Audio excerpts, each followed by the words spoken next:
Kambal ni Sam. Hi, Dre! Nakakatawa ko siya yung kamukha niya ni Sam. Ganda ka na. Hi guys, so yung kamusta kayo? Nagbabalik kaming dalawa ni Nelly. Dahil meron kaming share sa inyo na magugulat kayo. No? Yeah. May share kami sa inyo magugulat kayo dahil meron kaming nakilala o nakita sa burol na Sam na pumunta na sobrang kamukha niya, guys. As in, parang si Sam na pag nakaharap tsaka nakatalikod. Yes, kakambal niya ata. Ano pa, sobrang kasing tangkad pa ni Sam. Ganun, di ba? Kahit din niya. Feeling ko parang sila ng syndrome ni Sam. Kasi very unique lang yung ganun. Very rare lang yung ganung syndrome. And ayun, nung galing ko lang sa bahay, tapos pagpunta ko sa burol ni Sam, nakita ko, may nakatalikod na maliit, pinagkakaguluhan na sila doon eh. Kasi tawag ako ng mga kaibigan ko. Sabi, Lay, si Sam buhay. Tapos pagkatingin ko doon, balo ba kayo? Tapos pagkatingin ko doon, parang si Sam talaga, kinabahan ako, parang nagtumigil yung mundo. Tapos, oh my gosh, pinsa ko ba talaga to? Buhay ba talaga siya? Tapos pagtingin ko doon, parang muntigan ako maiyak kasi na-miss ko na nga si Sam yun. Papakita namin sa inyo yung video, may papash namin sa screen. Oo, kala mo si Sam lang siya. Tayo masa kanya rin yung gawin siya. May tambay sa akin. Kasi yung piano siya eh. Sam, kamukha mo na ko. Nakambal mo yata siya eh. Hindi yung kambal ni Sam. Kambal ni Sam. Mga kamukha ni Sam, guys. Talagang buhok, mata, tapos yung pa ng kamay niya. Yung mga braso, tapos yung upo pa. Ganun lang. Ganun. Tapos paghawak ng cellphone, ganun din, di ba? Yung paghawak Di ba gano'n tapos gaganon. Tapos yung pagganon ng cellphone, nakaganon Parang second version ni Sam. Papakita namin sa inyo, sobrang din. Siya, cute din siya. Tapos taga-malayong lugar pa yun, guys. Hinanapan niya yung address ko sa nakabulo Sam, tapos pinuntahan niya dahil sobrang idol na daw si Sam. Asan si Bea? Asan si Bea, ma? Nakita ko na si Bea. Asan si Bea? Tanggalin mo sa akin. Tanggalin mo. Ano mo ba? Mama na pala. Ray ko, Ray. Actually, guys, idol pala ng buong pamilya yan si Sam and matagal niya nang hinahanap yung address. Oo, nung buhay pa daw si Sam, hinahanap niya talaga dahil gusto daw nila makita si Sam sa personal para makita silang dalawang magkamukha. Yeah. Sayang di nakakita ni Sam eh. Matutuwa si Sam nun kung nakita niya yun. Matutuwa wala ako. Oo. Parang isipin niya, hindi na siya nag-iisa, di ba? Hi, Dre! Nakakatawa ko siya yung kamukha niya ni Sam. Ganda ka na. Oo.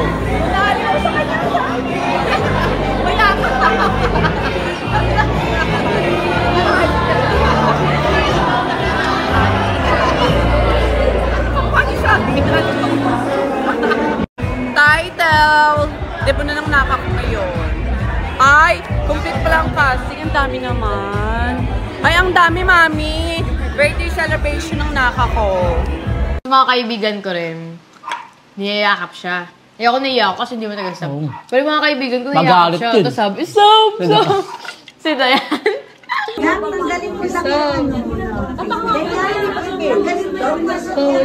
Ano mo ba? Mama na pala. Ray ko, Ray. Ray.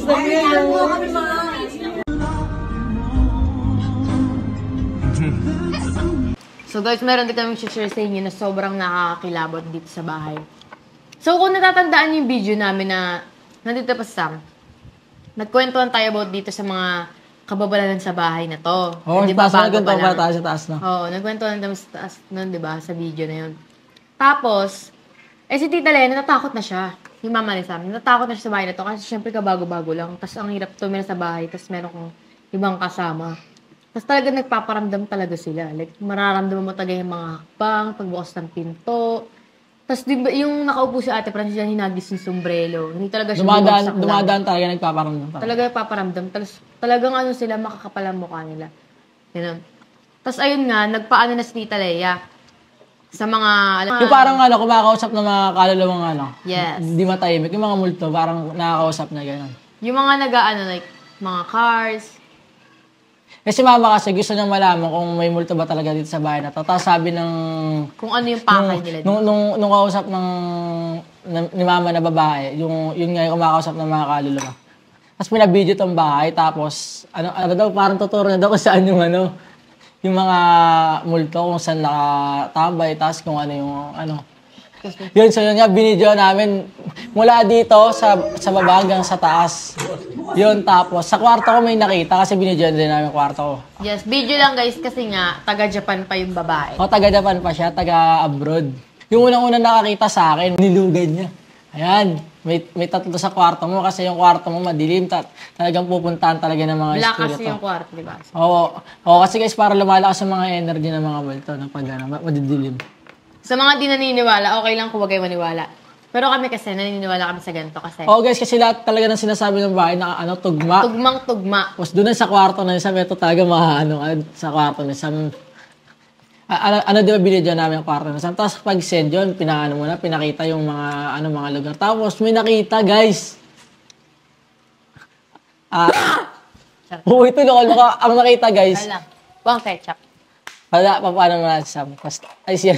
Sam, to, si Lelay, paano mo natin? Bumaba na naman, oh. Mag-ukwento mo. Magulat yun, guys. At so yun nga, guys, yung nakita sa kwarto ni Sam, si Sam nga, na doon lang pala nakatambay si Sam.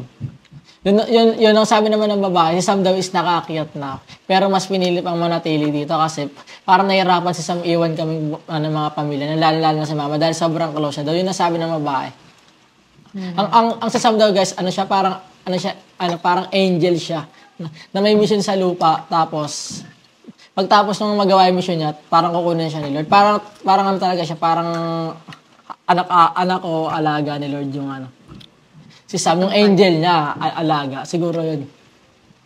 Kasi sobrang unique ni Sam, guys. Like, 1 in a million siya. Oo, kasi kada makakita kay Sam, guys, di ba, nung mga bata pa kami, kada may makakita sa kanya, Tuntuwa sa kanya lagi. tawa, tapos binibigyan pa siya lagi ng mga laruan.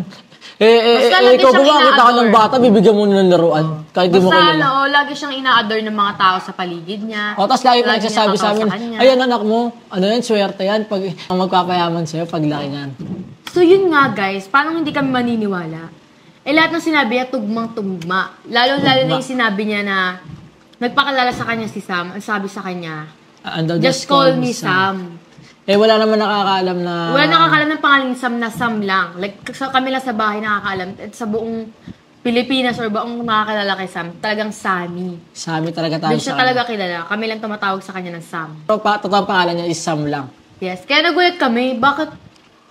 Paano niya nalaman yung Sam na di ba? Just call me Sam. Nakakausap na nga doon sa may mga daw. Tapos tugma-tugma pa yung mga sinasabi niya daw, maharot, maliit yung boses, tapos ma-okray daw, gano'n. Oo, ina-okray din siya. Ganun. Tapos si Sam daw guys, angel daw, kasi daw, may... Nagliliwanag daw siya. Nagliliwanag, tapos may pakpak daw. Ganun.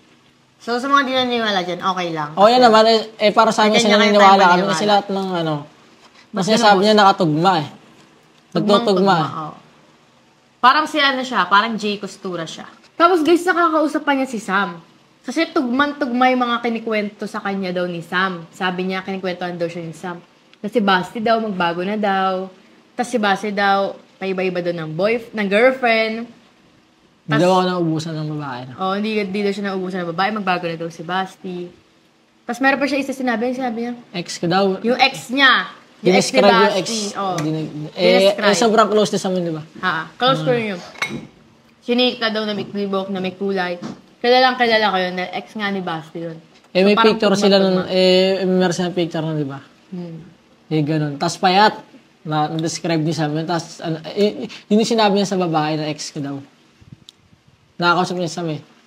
Kaya tugman-tugma. Kaya maniniwala ka talaga kahit imposible, no? Kasi pinagagapan naman siya. Saka anong interest niya sa boy natin. Actually guys, walang bayad yon. So, libre talaga siya. Kaya hindi nyo pa yung sabihin na, naku, sinasabi niya lang yun kasi binayaran siya.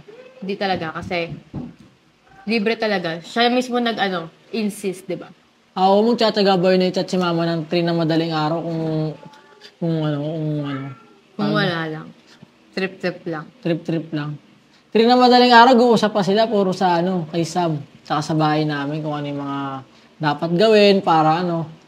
Yun guys, sinare lang namin sa inyo yung mga nakaraan na nalaman namin tsaka natuklasan namin. Na si Sam pala is nandito pa sa bahay, di pa siya umalis dahil nahihirapan siyang iwan yung mga mahal na sa buhay. Tsaka si Sam pala guys, nakakit na sa langit pero mas pinili pang mag-stay dito. Siguro dahil ano rin guys, kasi syempre nakikita niya kami, nahihirapan kami na wala siya. So, ayun, nahihirapan din siya makapanik. Dahil nga, ayun, O kaya hindi niya kailangan maiwan yung nga daw, pamilya niya ng ganun. Oo, kaya kasi sinasabi ng babae, kailangan tanggapin nyo na ano, parang... Let go na daw namin. Oo, para i-let go na namin, para i-let go na rin kami, para maano na siya sa taas, makita niya Makatawid niliwanag, na siya. o makatawid na, gano'n. Pero feeling ko nandun na siya. Oo, kasi wala na kami nararamdaman dito. Kasi nung mga Mararamdaman nakaraang din bago naman namin malaman yun, talagang meron talagang nagpaparamdam sa akin, ito namin si Sam. Saan pa may iba na ako? Tay, pero pag namatay ka, tingin ko wala yung nasa isip mo, mananakot ka pa. Nakwento ko na ba talaga yung panaginip ko sa kanya? So, kukwento ko rin sa inyo, sobrang creepy. Nag-pray ako kay Lord. Sana mapanaginipan ko si Sam kasi nga na-miss ko na siya kahit sa panaginip na lang kami magkita, ganun. So, pumapanik daw ako sa taas namin dun sa kabilang bahay. Tapos pagpanik ko, nakita ko si Sam. May klibo ko niya, hindi siya naka-hair extension. So, parang nakasando lang siya, ganun. Tapos nagulat siya kasi nakita ko siya eh. Nakita niya rin ako. Tapos nakaganon siya. Parang, nagkagulatan kami, sabi ko, "Uy, Sam, anong ginagawa mo dito?" Ganyan. Pero alam patay na siya. O, alam ko patay na siya sa panaginip ko. Kaya nagulat ako, anong ginagawa nito dito? Tapos, bigla siyang natawa. Ngumisi siya sa akin. Tapos umalis na. Tapos hindi siya umalis. Tumakbo siya. Di ba? Dalawa yung kwarto sa taas. Nandun siya sa kwarto ng tita. Tapos, parang tumagos siya sa pader, papunta kay mami. Kaya mas natakot ako kasi tumagos siya. Nagulat ako. Tumagos siya. Tapos wala na. Hindi. Nalipat na yung ano. Nung alam niyang wala na siya tatakbuhan, kasi pumasok ako sa loob ng kwarto ni mami. Nung alam niyang wala siyang tatakbuhan, sabi sa akin na, "God, ganun na creepy talaga." Kasi nakaano pa siya. Oo, nakakot Tawag doon yung pagkatawid niya dun sa kabilang Pagkatagos. kwarto. O, pagkatagos niya, nag-iba siya ng anyo, naka-hair extension na siya, naka-makeup na siya. Nang weird ganun, ang weird ng mga panaginip, pero maniwala kayo sa hindi, totoo yun. Talagang totoo yun. Kasi tas pagising ko noon, nagising ako sakto. Sakto ako nagising nung gumagana siya sa akin. Kasi ang creepy na. Pagtayo ko, una kong tingin agad, dun sa kwarto na yun. Kung saan ko siya last na nakita sa panaginip ko. Piling ko nandun siya, kaya ginawa ko, lumipat ako ng sa kabilang kwarto kasi sobrang natakot ako noon. Tapos ayun na, iba na yung mga panaginip ko sa kanya yung sumunod. Hindi na gano'n nakakatakot, minsan panaginip ko sa kanya, yakap-yakap ko lang siya. Tumakbo ako papunta sa kanya. Tapos ayun, habang papunta ako sa kanya, nakaganon ako. Yayakapin ko siya. Like, mag-aakma ako, yayakapin ko siya. Tapos, niyakap ko siya. And then, sabi ko sa kanya, umiyak ako sa kanya noon. Like, umiyak talaga ako. Hagulgol. Natandaan ko yun. Sabi ko, "Sam, ganyan, na-miss na kita. Kailan ba tayo magkikita, te? Miss na kita. Mahal na mahal kita. Ganyan. Tapos, ayun. Sabi niya sa akin, natatandaan ko pa to. Hindi ako gumagawa ng kwento. Ano ako? Abnormal. Hindi ako gumagawa ng kwento. Tapos, ayun. Sabi niya sa akin, "Wag muna, hindi muna." So, na-weirdohan ako sinabi niyang wag muna. So, yun guys, share lang namin sa inyo kung ano yung mga natuklasan namin, At kung ano yung mga nalaman. ganap sa amin dito sa bahay. Sinabi lang namin sa inyo yung mga nalaman namin. So yun, sana mag-enjoy kayo lagi. Enjoy nyo lang yung buhay nyo. Dapat kayo malungkot. Kami guys, malungkot kami ngayon pero nilalabanan namin. Dahil kailangan natin magpatuloy. Hindi pwedeng, pag may nawalang isa, doon ka nang magtatambay. I-stack mo na yung sarili mo. Doon ka lang magpatuloy ka pa din dahil... Huwag mo diktahan.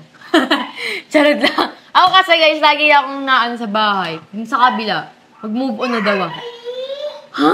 Mag-move on? Parang ganun kadali. So yun guys, maraming salamat sa pakikinig. Sana, ayun, nag-enjoy kayo. Nag-enjoy din naman kami kasi na-share namin sa inyo itong nito para aware din kayo and para may update din. Yes guys, lagi kayo mag-update sa inyo tungkol kasi kung may naramdaman ba kami isa, ma-update namin sa inyo. Kung nakita ba namin siya, ganun. Update namin kayo lagi para ano. Ayoko magpakita sa akin. Lalo na yung mahilig pa naman manakot yun. Ano ba yun? Nanakot yun. Lagi yung tinatakot yun. So yun guys, thank you. Maraming salamat sa inyo. Huwag mo nga kalimutan mag-like, share, subscribe, and click the bell para lagi update sa mga bago namin video. Ganun pa rin outro tsaka intro. So, nakakalungkot, dalawa na lang kami nag-vlog. Dati 4 kami. So yun guys, maraming salamat sa inyo. Thank you yun. Bye-bye. God bless.